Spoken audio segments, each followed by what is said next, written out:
The reprehensible acts committed in this country today is not committed by the people that wear the badge or the people that wears the uniform over in places like Israel or over in places like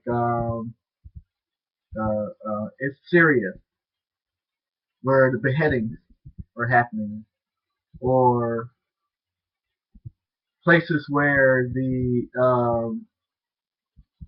complete genocides are happening, like the apartheid action or the corrupted actions that are taking place by the police.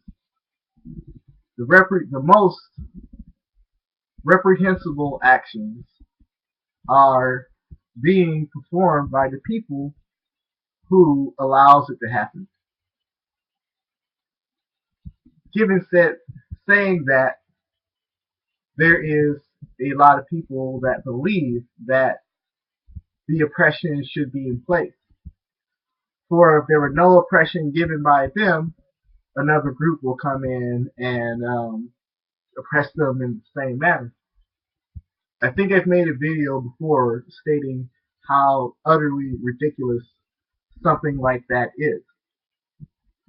It's like saying we own all thoughts, and every thought that comes out has to be originated by us, and therefore it will logically operate based on the parameters that we set for the world to think, is saying that there are no free minds. What would be the consequence of statism in the, let's take the U.S. for example. Now, my previous video, I talked about the absolute militarization of the police in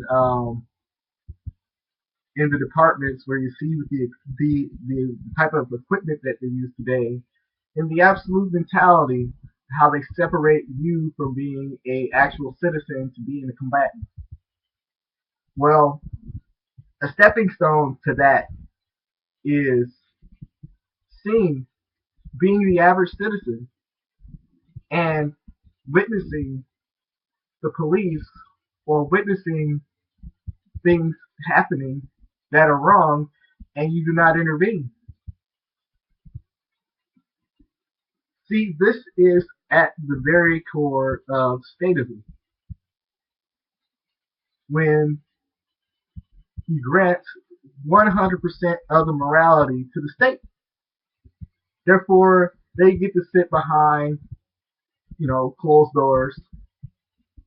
They get to sit behind the corporations and get to write the laws that affect you that you have no part of.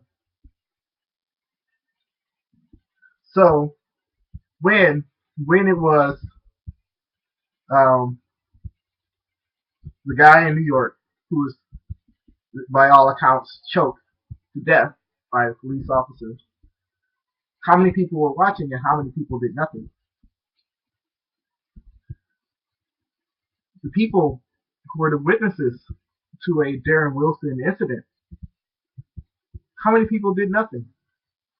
But if you were to do something, I bet there's a person watching my video right now that would have supported the police no matter what, because they are the police, and therefore they are somehow granted God status. I would contend to you, the state is a God of sorts. It is a God of sorts in that it goes unquestioned.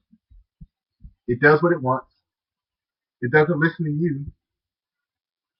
However, your government is made up of people like you and me. It doesn't listen to you. It carries the male mentality of forcing you to understand, rather the female mentality of acceptance and understanding.